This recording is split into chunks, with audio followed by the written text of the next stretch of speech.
अस्सलाम वालेकुम dear students, welcome to science class. आज की जो डायरी है आपकी वो है चैप्टर नंबर 6 के लॉन्ग क्वेश्चन नंबर 2, 3, 4, 5। ठीक है, उसको आपने लर्न भी करना है और उनका होमवर्क भी करना है। ठीक है, तो चाहो हम चलते हैं क्वेश्चन नंबर 2 की तरफ। ठीक है, क्वेश्चन नंबर 2 में कह रहा है what do you know about life cycle of plant. Plant के लाइफ साइकिल के बारे में आप क्या जानते हैं?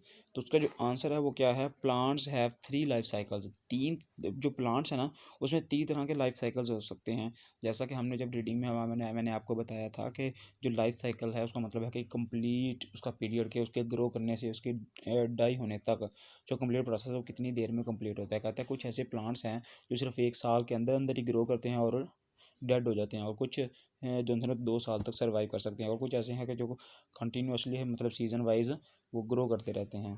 ठीक है, मतलब हर साल उसके नए पत्ते आ जाते हैं, नया फल लग जाता है, फूल लग जाते हैं। ठीक है, और जब सीज़न आउट हो जाता है तो ये सारी चीज़ें पत्ते वगैरह झड़ जाते हैं, लेकिन वो प्लांट में जो एग्जिस्ट करता है। ठीक है, इस तरह उसने ना लाइफ साइकिल के बारे में पूछा है, तो आपने इसकी 3 हेडिंग्स देनी है। पहली हेडिंग क्या होगी, एनुअल साइकिल, दूसरा है पेरिनियल साइकिल, तीसरा बाई एनियल साइकिल।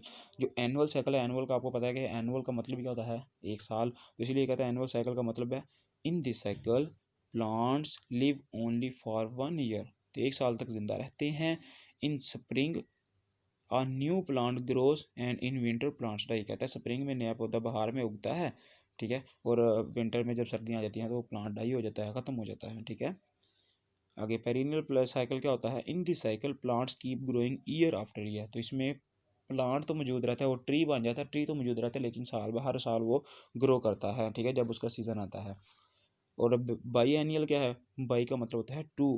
कहता है in this cycle plants live for 2 year. इसमें जो प्लांट्स 2 साल तक रहते हैं उसके बाद डेड होते हैं, मतलब 1 साल जब सीज़न ऑफ होता है, आउट होता है, तो इसके ऊपर लीव्स वगैरह जड़ जाते हैं, लेकिन इसकी शाखें जो हैं ऐसी लगती हैं जैसे मुरझा गई हैं, लेकिन नेक्स्ट ईयर फिर दोबारा ये जो ग्रो करता है, लेकिन 2 साल बाद ये डेड हो जाता है। तो ये था लाइफ साइकिल के बारे में क्वेश्चन। तो आपने इन तीन हेडिंग देखे, ये आगे पीछे भी हो सकती है, मतलब पहले आप एनुअल कर लो, बाद में बाई एनियल कर लो, थर्ड पे पेरिनियल कर लो। तो इसका आपने आज होमवर्क भी कंप्लीट कर लेना है, तो आज आपका होमवर्क वाला काम भी ख़त्म हो जाएगा। ठीक है, क्योंकि ये 4 लॉन्ग क्वेश्चंस थे, यही आपके मतलब रह गए थे। कल से इंशाल्लाह प्रॉपर हमने रिवीजन स्टार्ट करनी है। यूनिट नंबर 1 का हमने वो आपको जो एक रिवीजन का जो है ना वो टॉपिक करवा दिया था।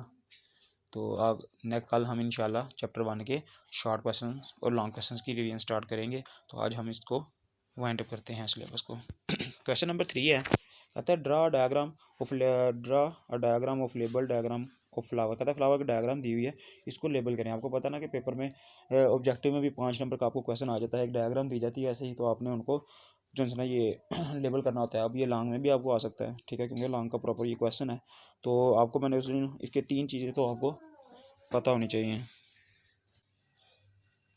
जी स्टूडेंट।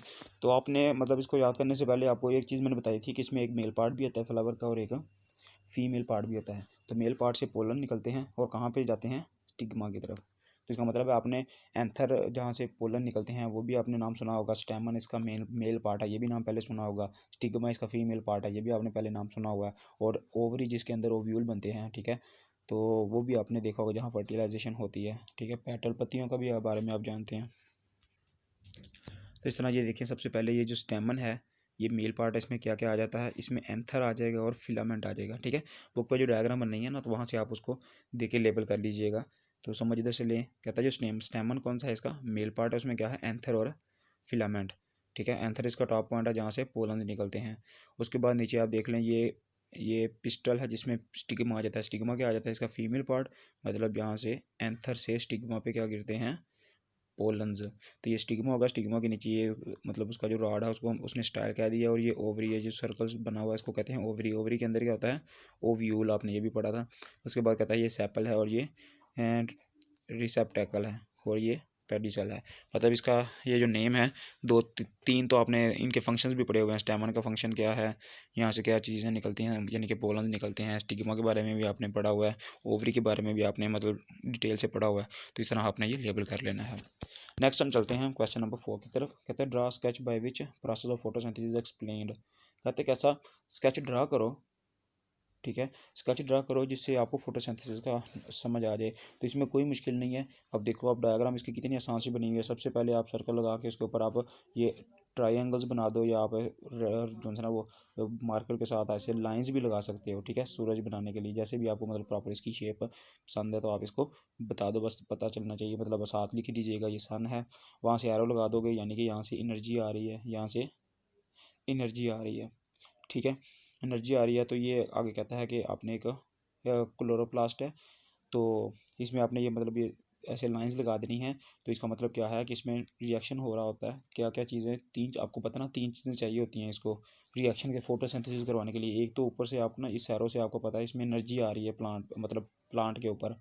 और ये देखो नीचे से ना लिखा हुआ है CO2 एंड H2O, ये एरो अंदर जा रहा है ना, तो इसका मतलब है कि ये मतलब आप इसको समझ लो एक लीफ है, उसमें क्या है, वाटर जो है रूट सिस्टम से आता है ना, आपको पता है। और जो कार्बन डाइऑक्साइड है वो हवा से लेती है, कहते हैं ये दोनों जब चीज़ें इसमें एंटर होती हैं और ऊपर से एनर्जी मिल जाती है, फिर इस पर रिएक्शन होता है, इस पर रिएक्शन होता है। जब रिएक्शन होने के बाद फिर हमें ये जो चीज़ जो एरो बाहर निकल रहा है तो वो हमारी होती है प्रोडक्ट, यानी कि इससे शुगर बन रही है और ऑक्सीजन बन रही है जो हवा में रिलीज हो रही है। अगेन देख लें, ये जो सूरज है ये इसका मेन पर्पज़ क्या है, प्लांट इससे क्या लेता है, एनर्जी। प्लांट क्या लेता है, एनर्जी।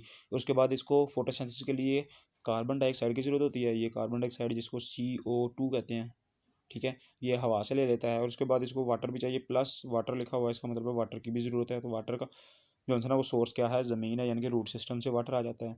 दो चीज़ें ये हो गई और तीसरी चीज़ ये हो गई। ये तीनों जब रिएक्शन करवाती हैं फोटोसिंथेसिस का क्लोरोप्लास्ट की मौजूदगी में,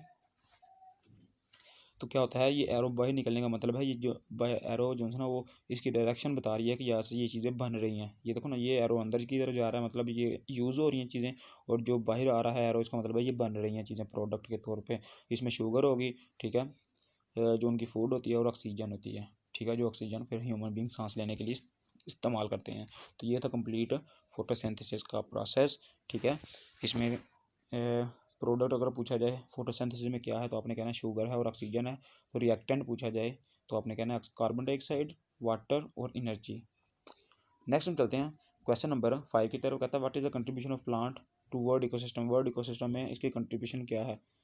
कहता है plants are essential of our world ecosystem. ये हमारे इकोसिस्टम के लिए बहुत ज़्यादा ज़रूरी हैं। जैसा कि आपको पता है ये ऑक्सीजन प्रोवाइड करते हैं, फूड प्रोवाइड करते हैं, ठीक है, शेल्टर जो है ना वो एनिमल्स को प्रोवाइड करते हैं। आप देखो ना गांव में अक्सर ये होता है कि जब मतलब समर का सीज़न होता है तो हम जो है ना जानवरों को गाय भैंस और बकरियों को हम इन ट्रीज़ के नीचे बांध देते हैं, ये हमें शेल्टर देते हैं उनको, ठीक है। और बहुत से परिंदे भी इन पे अपने घर बना लेते हैं। तो ये इसके बहुत से फ़ायदे हैं, ठीक है। उसके बाद कहता है plants are source of words oxygen. Oxygen की भी जो है ना वो का सोर्स है। Plants are the basis of all food chain and energy. Food chain definitely मैंने आपको बताया था, बहुत से ऐसे जानवर हैं जो घास खाते हैं और प्लांट्स को खाते हैं, फिर हम जो है ना वो उनको खा लेते हैं, या दूसरे जो है ना वो एनिमल्स उनको खा लेते हैं, ठीक है। इस तरह एक फूड चेन बन जाती है। तो जिसमें ये स्टार्टिंग पॉइंट जो है ना वो प्लांट्स होते हैं। Plants for health provide with many medicine. इस पर बहुत सी मेडिसिन भी बनती हैं, ठीक है। प्लांट्स प्रिवेंट इरेजन, मतलब ज़मीनी कटाव से भी ये बचाते हैं। मतलब सैलाब वगैरह आ जाए तो ज़्यादा ज़मीनें वगैरह का पानी जो ज़मीन है ना वो बहने से रुक जाती है। Plants make significant contribution of weather. Weather में भी बहुत ज़्यादा ये कंट्रीब्यूशन करते हैं, क्योंकि जिस जहाँ पे ये मौजूद होता है वहाँ पे बहुत ज़्यादा वेपर्स वहाँ में मौजूद होते हैं। और जो है ना वो टेम्परेचर मॉडरेट रहता है, टेम्परेचर मॉडरेट भी रहता है, और बारिश का भी बायस बनते हैं ये जो प्लांट्स हैं, ठीक है। इसलिए ये वेदर में भी की कंट्रीब्यूशन में भी बहुत इंपॉर्टेंट है। Plants are the source of oil seed and timber production. यानी कि टिम्बर का मतलब ऐसी लकड़ी जिससे हम अपने फर्नीचर वगैरह बना लेते हैं, ठीक है। और लकड़ी से दूसरी लकड़ी जलाने के लिए भी हम इस्तेमाल कर सकते हैं। ये सारा प्लांट्स के जो है ना फ़ायदे हैं, ठीक है। तो डियर स्टूडेंट, इसको आपने लिखने के साथ साथ याद भी करना है। अस्सलाम वालेकुम।